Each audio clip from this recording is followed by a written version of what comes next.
Every morning that I wake up, this is a face that I see staring at me. And I know that he's only thinking one thing. Brendan, why do you never eat breakfast? And every morning I say to him, Ollie, I'm just not a morning person, okay? Leave me alone. I've kind of convinced myself that all of my dietary needs can be fulfilled over the course of about 4 or 5 cups of coffee throughout the morning. But doggone it, I've just gotten so sick of his judgmental looks, so with the help of the D&D cookbook, I'm gonna try cooking a little bit of breakfast. I ended up rolling to get the recipe Gully Dwarf Porridge, which sounded so exciting. Great, I can't wait to eat some oatmeal. This is gonna be awesome. All joking aside though, I do get excited whenever I get to cook with a new ingredient. And for this occasion, that ingredient was steel cut oats. Obviously I've had oatmeal plenty of times, but I've never had it made with steel cut oats. So I was interested to see how the texture and the flavor varied from the other kinds that I've had. I think my favorite part of working with oats like this was that I got to toast them beforehand, which gave it a nice toasty, nutty kind of flavor. You just have to be careful here to make sure that you don't let it toast for too long or else it might burn.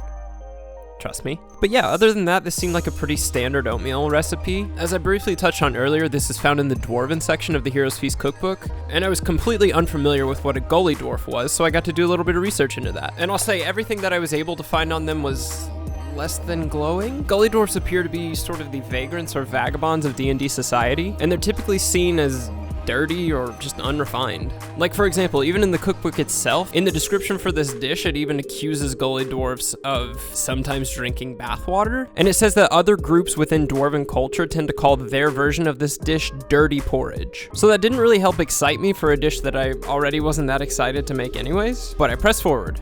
Now for the toppings for this dish, the book really didn't include that much in the actual recipe portion. It more so hinted at other toppings that you can put on within the description. So I opted to add on some bananas and strawberries. And this was about the point that I was starting to get kind of excited for this recipe. The extent of my experience with oatmeal in the past has been just dumping it out of a packet and popping it in the microwave. So I was putting in quite a bit more work than I ever have before. I was more so used to like cinnamon and brown sugar or more of like a maple flavor. So I've never really done a fruity oatmeal before. And as far as looks go, anytime you're working with fruit, it's guaranteed to look good. It just has vibrant colors and it just looks like you're being healthy. So it had that going for it. Unfortunately, I can't really say the same for oatmeal. It's just kind of gray and goopy and sludgy, but gosh darn it, I'm gonna do my best to make the sexiest bowl of oatmeal you've ever seen. Okay, off to a pretty good start here. It's looking like maybe the trick is to just cover up the oatmeal completely so you can't even see that it's there, and you trick yourself into thinking you're just eating a huge bowl of fruit. And then to fill in the gaps, you just pour in a little bit of cream, and it just looks like maybe like an unblended smoothie or something. It's perfect. So with all of that finally assembled, it's time to throw it over to the taste test. Let's give this a shot. Good morning. Guild of Gluttony. All right, I'm excited to try this. Okay, I got some strawberry. A little bit of both. Okay. It's kind of soupy. All right, cheers. And good.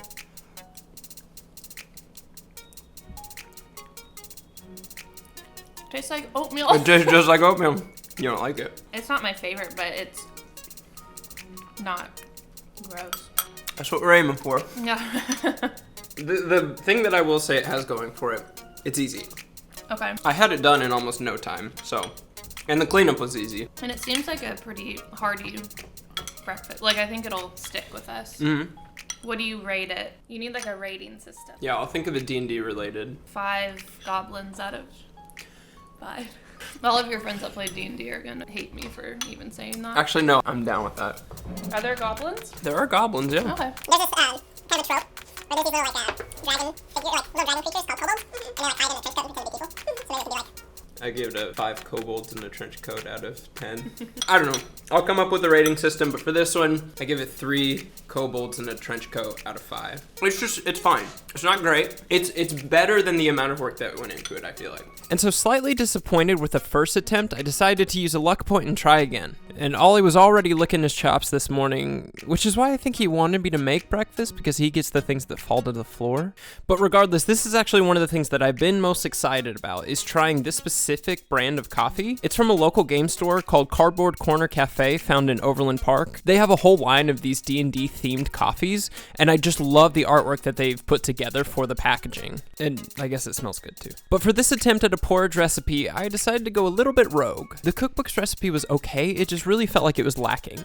Pro tip, if you keep your baking grease in a mug, make sure you don't get it mixed up with your coffee cup. But for my version of the recipe, I wanted to go savory. And since this is in fact my recipe, I can actually share all the details with you. I won't have all the specific measurements, but I will walk you through my process so that you can hopefully recreate it yourself. So I started out here by toasting the steel cut oats in a little bit of the bacon grease from the bacon that you saw me cooking earlier. As I mentioned before, it is easy to burn the oats here, and I'd actually done so without realizing it. So you'll see later that I did have to start over. I thought it would be a nice touch for this recipe to replace the water with chicken broth, and so the ratio for cooking that is about 3 cups of broth to 1 cup of oats, and then add a little bit of milk and Italian seasoning after that. So while all that is cooking, this is the perfect opportunity for me to fill you in on the rest of what is happening with the Guild of Gluttony. I know it's taken a little bit of time to get this video out, but that's because I've been working on a lot of other stuff to go along with the adventures, and I think this dish is actually going to be what the first adventure is based on. But as for the world building, the Guild of Gluttony itself exists within the land of Caloria, a magical culinary land that's made up of 7 different nations. This is where our adventurers will gather ingredients, learn new recipes, and just see the sights along the way. I'm super excited to get started on these sessions, and I feel like we're really close. I've got my players putting together their characters right now, and hopefully we'll be able to share those stories with you very soon. So you can tell by the difference of the color in the oatmeal that this is where I started over, and all I'm doing here is just adding some kielbasa and bacon. You can add as much as you'd like at this point, but also you can never have too much bacon, like ever. But then to go on top, I wanted to add a sunny side up egg. I'm still working on my technique for perfecting a sunny side up egg, so if anybody has any tips, please let me know in the comments. But as I've said before, even if something doesn't look good, the only thing that matters is that it tastes good. At least that's my cop-out that I'm gonna stick with. My second attempt goes a little bit better just because I'm a little more patient with it, and that only cost me 1 key point, so that's not bad. But after all that egg nonsense, it was time to assemble everything. So I plopped the egg on top and then add a little bit of green onions for garnish, and then I reserved a little bit of the bacon bits as garnish as well. And we didn't end up filming ourselves trying this one, but I think the best way to sum up our reaction is with this clip that I got of Annalise.